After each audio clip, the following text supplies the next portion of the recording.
So it's been a minute since we used Tympo. So in this video, I'll show you guys my new little way of using Tympo. So first things first, I like to have 3 separate channels, that being the kick, snare, and the hi-hat, just so I can have max control over my drums.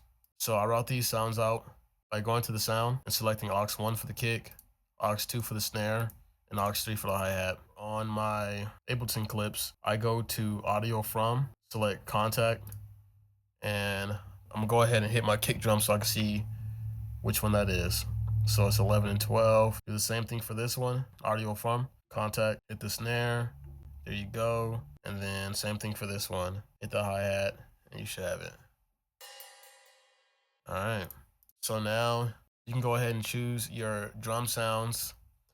Since you have routed those sounds out, the kick, the snare, and the hi-hat are not gonna be affected by these effects, while the toms, rides, crash, and other percussions will be affected by these effects because it'll be going through this channel. Let me go ahead and show you guys the sounds that I'm using. So for the kick, I'm going to be using this one right here. For the snare, I'm going to be using this one. And for the hi-hat, this is the hi-hat that I'm going to be using. So I like to start off with the kick drum, just listening, seeing what I can change. So this tail is actually perfect. If it was too short, or actually if it was too long, I just increased this parameter and it was showing the kick drum, or the drum in general. So I'm just gonna leave it right there because it's already pretty good. And next I'm gonna tune it. So I'm just pretty much listening to see if there's any pitch or tune that sounds perfect for the kick drum. And right around here sounds pretty good to me, so I'm gonna leave it right there. And then volume, you really don't have to affect this just yet. We can use that as a last resort. But up next, now that we have the kick drum all set, let's go ahead and do the same for the snare and the hi-hat. So just listening, making sure to hit that snare roll as well too. And I kind of like it better with a long tail, so I'm gonna leave it like that. Tune.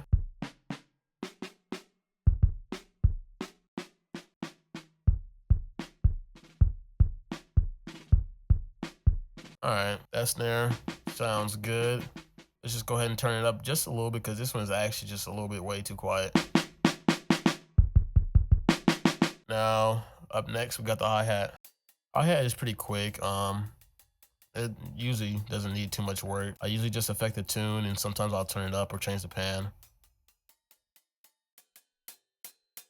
Now that we got the hi-hat sounding right, we can get out of tempo. And now we're gonna go over to Ableton and grab ourselves a Spectrum and an EQ8. The reason why I grab a Spectrum is because I like to see where the kick drum pretty much hits the hardest, and it's hitting pretty hard around 30 hertz to 120 hertz, I would say. So we're gonna go over to our EQ8 and increase those frequencies till it sounds good pretty much. And also, I forgot to mention, let's turn this band into a high pass filter.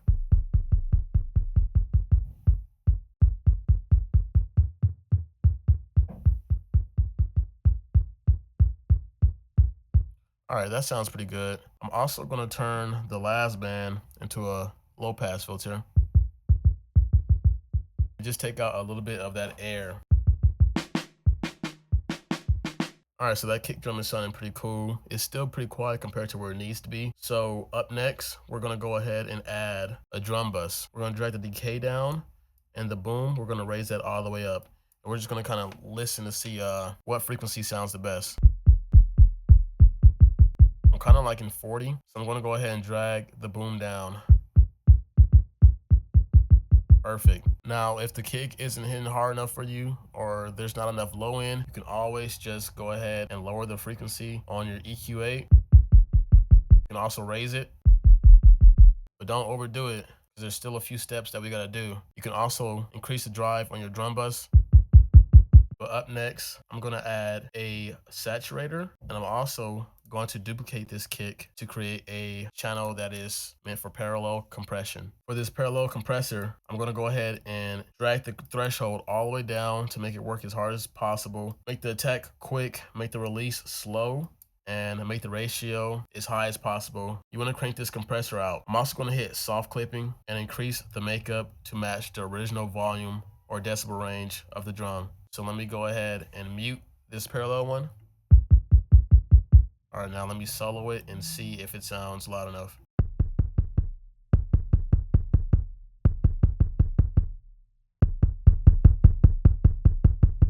That sounds pretty good. Now we're going to turn the parallel compression channel all the way down and increase it slowly while playing the drum until we barely hear a difference.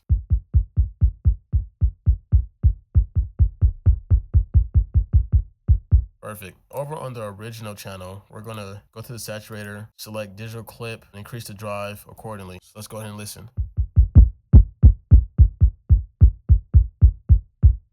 And let's play around with that parallel compression.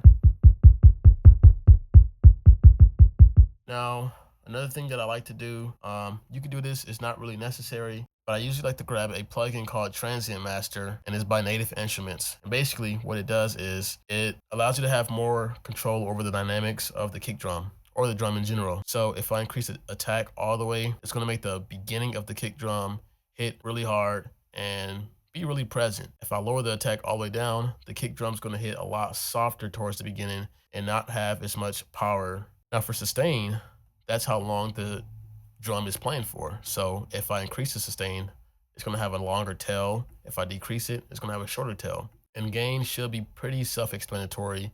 If you increase it, it's louder. If you decrease it, it's quieter. So we're going to go ahead and listen. Lowering the attack, not a good move. Now that we're done with the kick, it's pretty much the same process for the snare, except that we don't really use a spectrum, we don't use a drum bus, and saturation, we use it here and there. But then there are a few things that we do differently. So let me show you. All right, so after mixing that kick, I kind of want the snare to be a little bit higher pitched. So we're gonna change the pitch to around there. Now let's tighten it up just a little bit.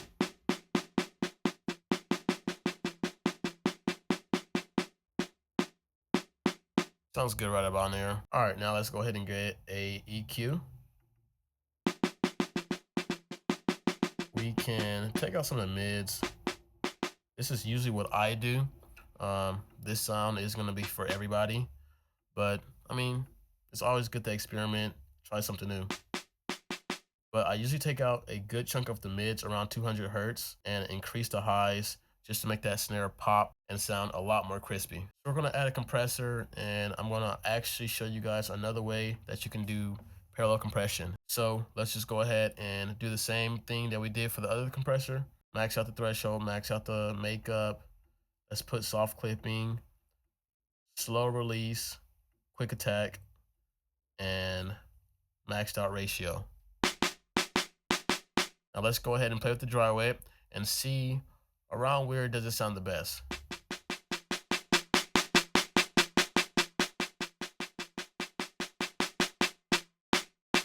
Around 43%, I feel like it sounds good. Small difference, but it adds up. So next up, let's go ahead and get a reverb.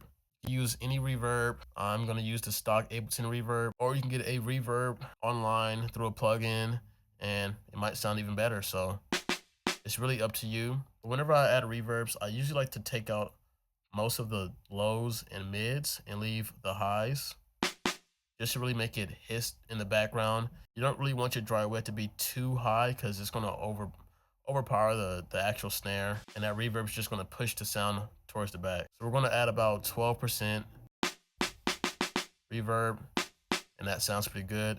You can also play with the decay, see what sounds good. But I want this one to be relatively short, so I'm gonna leave it like that. Now, if you want your snare to sound more stereo, there's a few ways that you can do that. Of course, you have reverb. You can also duplicate your track. And if you had like a parallel compressed track, so let's go ahead and make that real quick. So here's our parallel compressed track now. And you can actually pan it to the right, pan it to the left. Go over here on delay, give it just a little bit of delay. And you hear that? Now that's pretty extreme. You can play around with the parameters. That's one way to get some a little bit more stereo feels, or you can go ahead and add a chorus. That's another way. But we're just gonna stick to the reverb. We don't want this one to spread out too much. Now, similar to the kick, we're gonna use that master transient. All right, so we're gonna increase the attack just to make the snare hit a little harder towards the beginning. If we decrease the attack, it's just not gonna hit that hard, so. All right, that's sounding pretty good. We can also increase or decrease the volume from here. But I'm not gonna mess with that right now because there's still a few things that I wanna do. Moving on from the snare over on the hi-hat, there's really not much to do. So we can, of course, grab an EQ and clean that up. Whatever sounds good to you. You can increase the highs. You can take out some of the mids. Any frequencies that's bothering you, any resonant frequencies, anything that just doesn't sound good. We can also go ahead and add a reverb. So let's just go ahead and copy the reverb from the snare and add it to our hi-hat. We can also add some chorus to the hi-hat. Just give it more stereo feel. We're not gonna do that right now though. Sometimes I like to add delays to the hi-hats, but again, we're not gonna do that. This hi-hat is already pretty much good and there's not too much more that we need to do. So now that everything is sounding right, all that's left to do is add some compression to the master channel of the drums. So we can go ahead and let's make a pattern real quick and then add a compressor. All right, so we have our drum pattern and it sounds like this.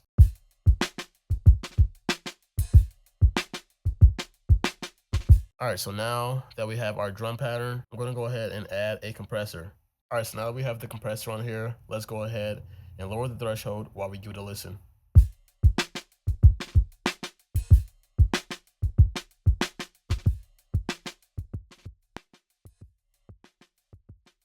So you can see how it sounds when you overcompress it. The way that I like to use compression sometimes is by lowering just enough for the peaks of whatever is playing to be lowered down and not be so loud, while everything else is at an appropriate level. So let's go ahead and see what sounds good.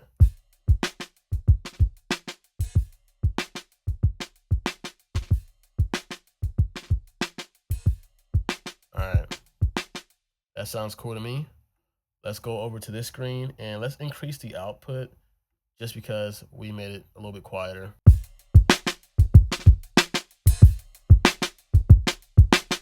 And now, as you can hear, the drums are knocking a lot louder than they were before. If you want, you can also add some tape hiss. So I usually like to use Tympo for my tape hiss. So I grabbed another channel right here. And for this one, I'm just going to increase the cassette noise and the vinyl noise. Just a little bit, not too much. Do whatever sounds good to you. All right, so another thing that I like to do with the tape hiss is side chain it to the kick drum or all the drums in general. So let's go ahead and do that for the kick and see how this sounds.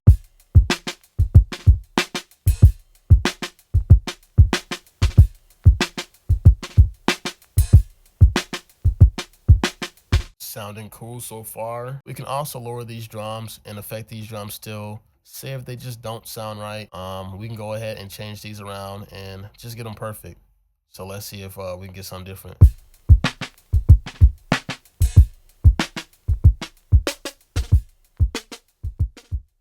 All right, so that's just an example of what we can do. You can also change the sounds around. You're not stuck with this. This is just a guide.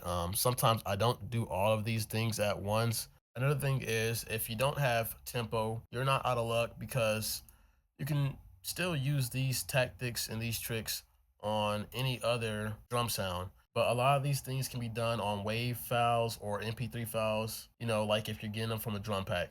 Speaking of which, if you guys are interested in sample packs, go ahead and check out my website down below at thelowkeyshop.com.